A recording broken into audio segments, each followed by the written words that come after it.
Hello YouTube, I welcome you to Dr. Vibes.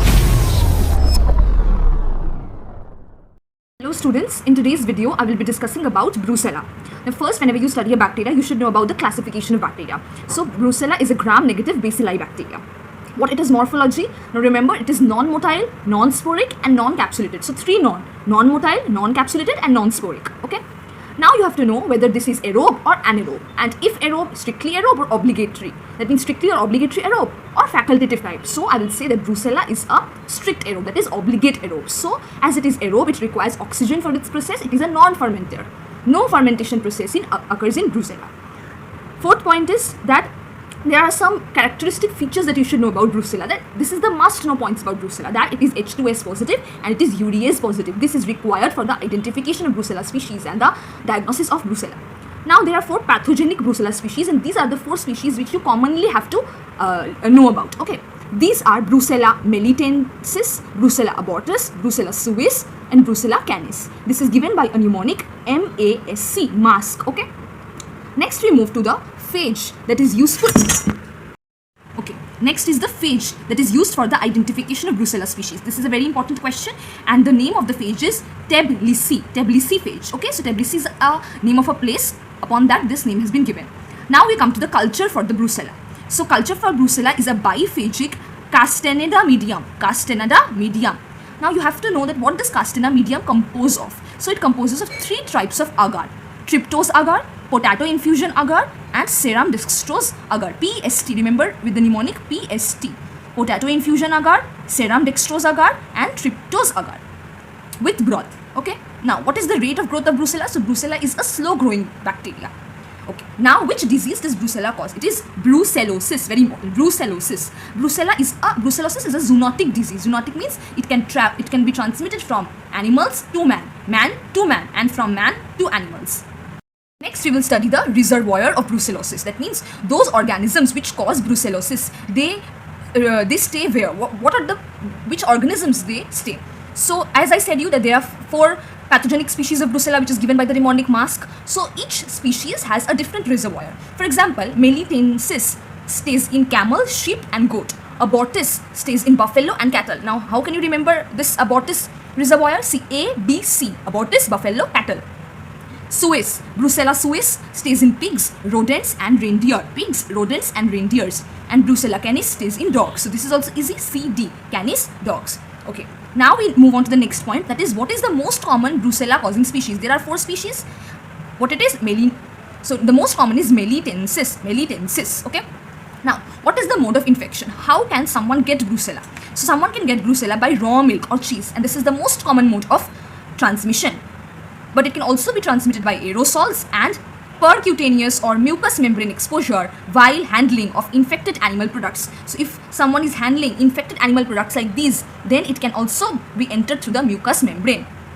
Okay, next we move on to the pathogenicity of the brucellosis. Now Brucella is an intracellular, facultative intracellular bacteria. That means they are found inside the macrophages, and it is LPS positive. LPS is in LPS there is endotoxin, so that is why I have mentioned it over here, because those endotoxins are pathogenic, and also it has a type 4 secretion system. All these features help in the intracellular survival of the Brucella in the macrophage. So Brucella stays in the macrophage. So what are the factors which help Brucella to stay in the macrophage? First, it is a facultative intracellular bacteria. Second, it is LPS positive, and third, it is type 4 secretion system is present. Now you see about the Brucella pathogenesis in the body. So what will happen? See, Brucella will enter the body and it will be phagocytosed by the macrophage. Macrophage will take inside the Brucella. Inside the macrophage, they will multiply. Okay. Then what happens? The macrophages carry those Brucella species to the regional lymph nodes. From regional lymph nodes, they are taken to the bloodstream. From the bloodstream, they go to the seed visceral organ, and from the seed visceral organ, or in the seed visceral organ, they form granulosa. So this is the pathogenesis of brucellosis. M, that is macrophage, L, that is lymph node, B, that is blood, V is the visceral organ, and G is the granuloma. Now what is the important point? Now brucellosis is one of the leading causes of fever of unknown origin. Now let's see other names of brucellosis. What are the other names? Malta fever, Mediterranean fever and undulant fever. Why brucellosis is called as Malta fever? Because in the British army there was a doctor who found out the Brucella species in the fatal cases in the Malta region. Okay. So why is brucellosis called as undulant fever? because of the undulant pattern seen in this disease. And why is it called Mediterranean fever? Because it was found in the Mediterranean region. And what are the clinical manifestations of brucellosis? See, we will describe or divide the clinical manifestations into acute and chronic.